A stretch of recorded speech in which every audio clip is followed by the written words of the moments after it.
आज मी तुम्हाला एक असा प्रश्न विचारणार आहे, ज्याचं उत्तर कदाचित तुम्ही आजपर्यंत कधीच शोधलं नसेल. ज्याला तुम्ही गुरु मानता, तो खरंच तुमचा गुरु आहे का? हा प्रश्न कठोर वाटू शकतो, पण आयुष्य बदलण्याची ताकद याच प्रश्नात दडलेली आहे. कारण आजच्या काळात लोक खऱ्या गुरूच्या शोधापेक्षा प्रसिद्ध व्यक्तीच्या शोधात जास्त असतात. मोठा आश्रम, लाखो अनुयायी, भव्य कार्यक्रम, आकर्षक वाणी, सोशल मीडियावर लाखो फॉलोअर्स या गोष्टी पाहून आपण प्रभावित होतो. पण संतांनी कधीच सांगितलं नव्हतं की प्रसिद्धी म्हणजेच गुरुत्व. म्हणूनच आज आपण जाणून घेणार आहोत खरा गुरु ओळखायचा कसा आणि बहुतेक लोक नेमकं कुठे फसतात. मित्रांनो, पुढे जाण्याआधी कमेंटमध्ये श्री स्वामी समर्थ असे नक्की लिहा. व्हिडिओला लाईक करा आणि सबस्क्राईब नक्की करा. एक छोटीशी गोष्ट ऐका. एक तरुण अनेक वर्ष गुरुच्या शोधात फिरत होता. तो एका ठिकाणी गेला, तिथे हजारो लोक होते.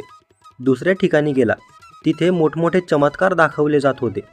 तिसऱ्या ठिकाणी गेला, तिथे लोक गुरुची देवासारखी पूजा करत होते.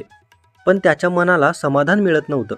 शेवटी तो एका वृद्ध संताकडे गेला आणि विचारलं, मला खरा गुरु कसा ओळखायचा?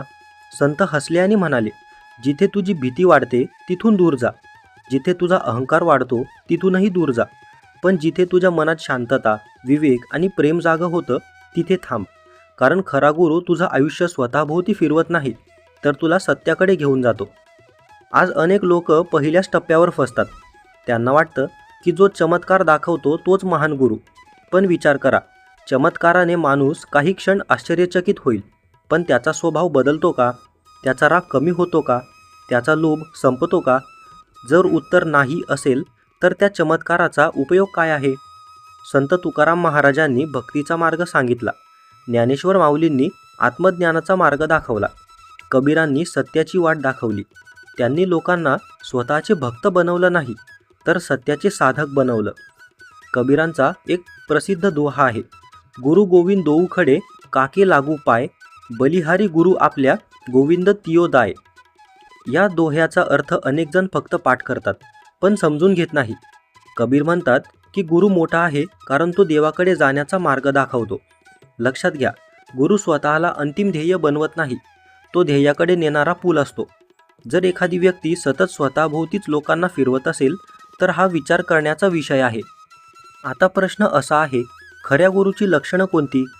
पहिलं लक्षण म्हणजे त्याच्यात अहंकार नसतो. तो स्वतःची महानता सिद्ध करण्यात वेळ घालवत नाही. दुसरं लक्षण म्हणजे तो तुमच्या मनात भीती निर्माण करत नाही. माझं ऐकलं नाही तर अनर्थ होईल असं सांगणारा गुरु नव्हे, तर विवेक जागवणारा गुरु खरा असतो. तिसरं लक्षण म्हणजे तो प्रश्न विचारायला प्रोत्साहन देतो.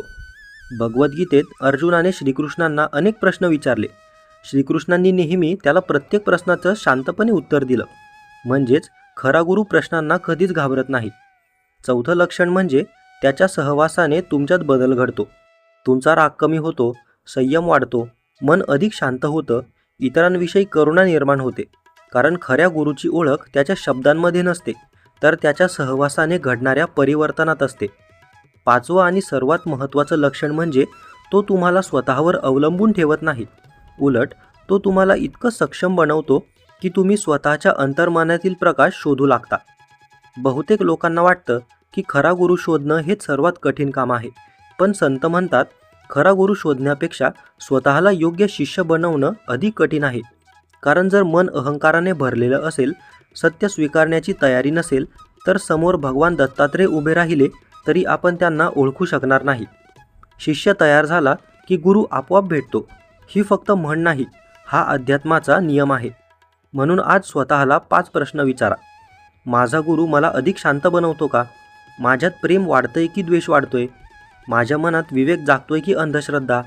मी स्वतःच्या जवळ जातोय की फक्त व्यक्तिपूजेत अडकतोय? आणि सर्वात महत्त्वाचं, मी आधीपेक्षा चांगला माणूस बनतोय का?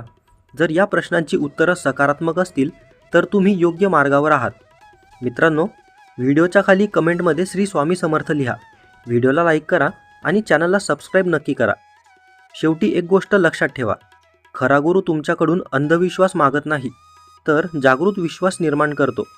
तो तुमचं स्वातंत्र्य हिरावून घेत नाही, तर अंतर्मनातील अज्ञान दूर करून तुम्हाला मुक्त करतो. त्याची खरी ओळख त्याच्या वेशात, प्रसिद्धीत किंवा अनुयायांच्या संख्येत नसते. त्याची खरी ओळख तुमच्या आयुष्यात घडणाऱ्या परिवर्तनात असते. म्हणून या गुरुपौर्णिमेला फक्त गुरूंच्या फोटोला हार अर्पण करू नका. त्यांच्या एका शिकवणीला आपल्या आयुष्यात उतरवण्याचा संकल्प करा. कारण खरी गुरुदक्षिणा फुलांनी नाही तर आचरणाने दिली जाते. आणि कदाचित हाच तो क्षण असेल ज्या क्षणी तुम्हाला समजेल की खरा गुरु बाहेर शोधण्यापूर्वी स्वतःला योग्य शिष्य बनवणं अधिक आवश्यक आहे. धन्यवाद.